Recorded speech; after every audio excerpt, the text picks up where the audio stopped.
explain what the project is and then what's happening today, and then we can get to go outside in the sun, warm up, and see what this is about. So the reason I'm dressed in shorts and a t-shirt isn't because this is what I normally wear on a Friday. There's an official opening, and this afternoon there's a family fun day. So the family fun day is aimed at pretty much at the residents who are moving in and the residents who live around them, to try and build that bond and start the kind of neighbourhood cohesion in the Queenshills. So we've got bouncy castle, tombola, hooker duck, the whole 9 yards. So that's why we are a little bit relaxed. As you go outside, you'll see the scheme isn't quite finished. Inside we're finished. We've just got a little bit of tarmac and pavements to put on.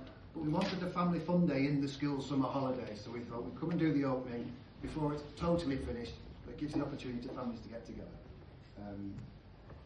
Residents were moving in September over a kind of a 3-week period, but again, you've seen that now. So, in terms of the still fun, but the opening ceremony,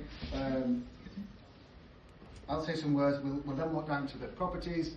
Andrew, our current chair, who's here, somewhere without glasses on, will say a few words. Marcia and family will say a few words. We'll fix the first mezuzah to the property. We have a ribbon and some big scissors, very nice. And then a few photos and we get to see inside. So okay. The fun day is 11 till 2. If any of you do want to go on a bouncy castle, that's great. Face painting is obligatory. So Queenshill project phase 2. I suppose, what was that all about? So the first thing is obvious, it's phase 2 of 2. As we go outside, you'll see to the left there's 2 blocks of flats that kind of match what we're building there. That was phase 1.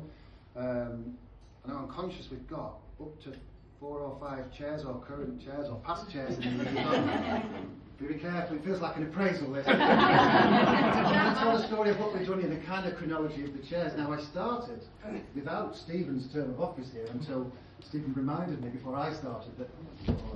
So, just after the 2000s, in the early 2000s, in Stephen's term, they talked about the master plan for the Queenshills and what could it look like. Some of the properties were built in the 50s. You know, construction at the time wasn't the greatest as it is now, so there was a great challenge of what we could do. Really exciting drawings. I've still got them in my office. And then we had the credit crunch, and that all stopped. Then about 8 years ago, in Kate's term, we picked up that pattern again. The financial position looked better, and what we looked at was kind of, how do we look at the Queenshill estate? It's difficult to buy land around here. And we looked at 2 phases.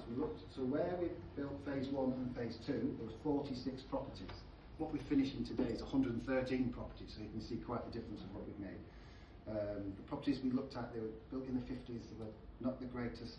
They were cold, sound transferred between them a lot, there was not a lot of private garden space. Residents didn't love them. They weren't the right homes, but they were definitely in the right place. So it felt taking quite a difficult decision to demolish people's homes and rebuild. It was hard, but it felt like the right one at the time. We had a clear need for more homes at that point. People were coming to us saying, I want more property, so there was a demand for what we had. And again, trying to buy land and expand beyond our current stock was really, really difficult. So why did we do it in 2 phases? We did that realistically for the impact on residents. So if we'd have moved all 46 out at once, we wouldn't have had the opportunity to offer everybody a chance to move into a Leeds Jewish home, and that was the real point. That was one of the thrusts from the boards at the time. So we split it into 2. Phase 1, very much in Jane's term now, as we started off, was Cherry Tree House, a shelter scheme, which completed the Marcy and Andrew Brown retirement village. And then we had a separate block of flats for people of any age, Hillside.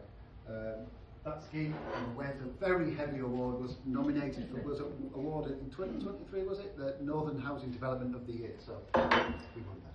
So phase 2, so what we've done, we've got some drawings up here. So we've built 28 homes. So 26 of them are houses, 2s and 3 beds. And then there's 2 2-bed flats. When you put a planning application in of a certain size, you need to do some adaptive properties, so we've got 2-bed flats. We built 2 and 3 beds because we already have quite a number of 4 beds within our stock. So that just matches what residents were talking to us about, the type of properties they need. In terms of the physical houses themselves, there's an obvious physical cohesion between phase 1 and phase 2. You can see when you go outside, the brickwork, the windows, the face, it looks like phase 1, and that's the whole point of bringing the estate together. Enclosed gardens, which is so important.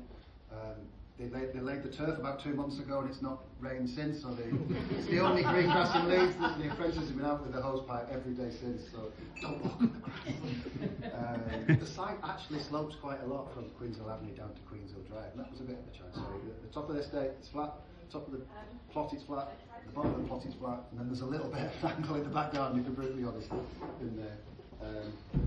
When we first started talking about this project, the first thing we spoke to the council about doing the pre-app, wanting to do this, they put tree preservation orders on about 20 trees straight away, which was also challenging, so we've had to build around these trees. It's great, we've kept that biodiversity, so that's fantastic.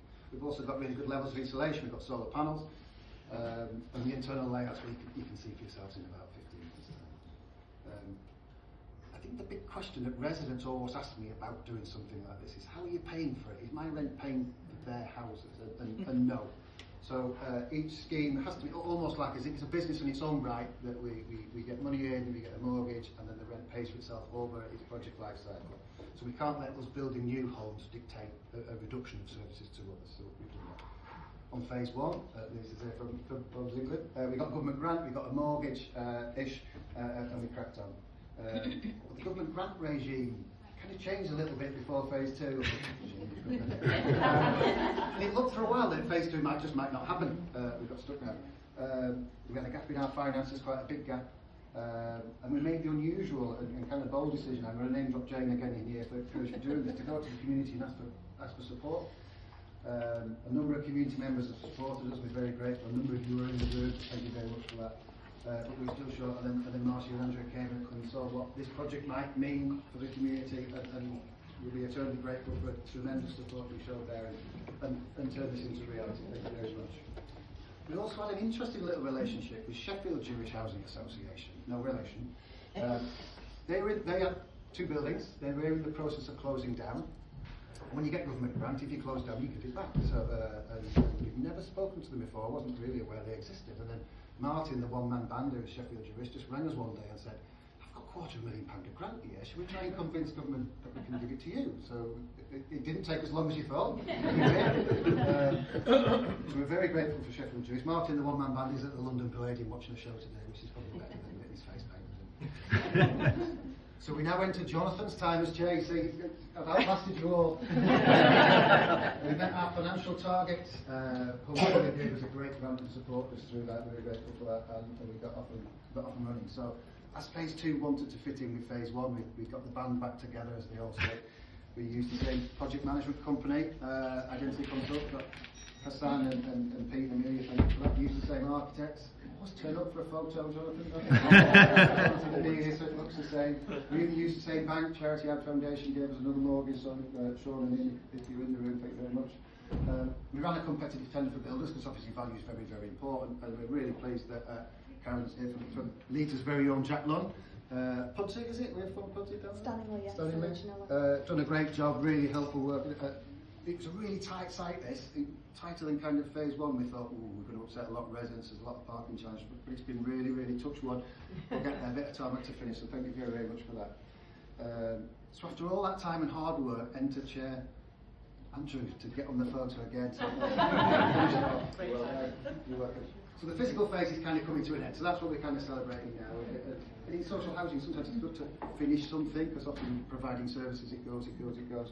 So it's nice to pause and think, well, we've done something, we've dug a hole, we've made a mess, we've built some houses, people move in, that's great. But of all the people I mentioned today, I don't think that was the goal of doing what we did. I think the magic starts kind of towards the end of September when everybody moves in, because that's the whole point of why we've gone through, I was going to say 8 years, but it's probably 18 years of all that hard work and effort to kind of add vitality to the Queenshill estate, bring a new generation of families forward, and really put some more energy back into the community. And that was the whole point. So I'll always celebrate what we've done now. I'm really looking forward to seeing how it pans out in the next few years. So that's enough from me. You're probably good to hear. So if we can all follow Craig, are you going to lead us out?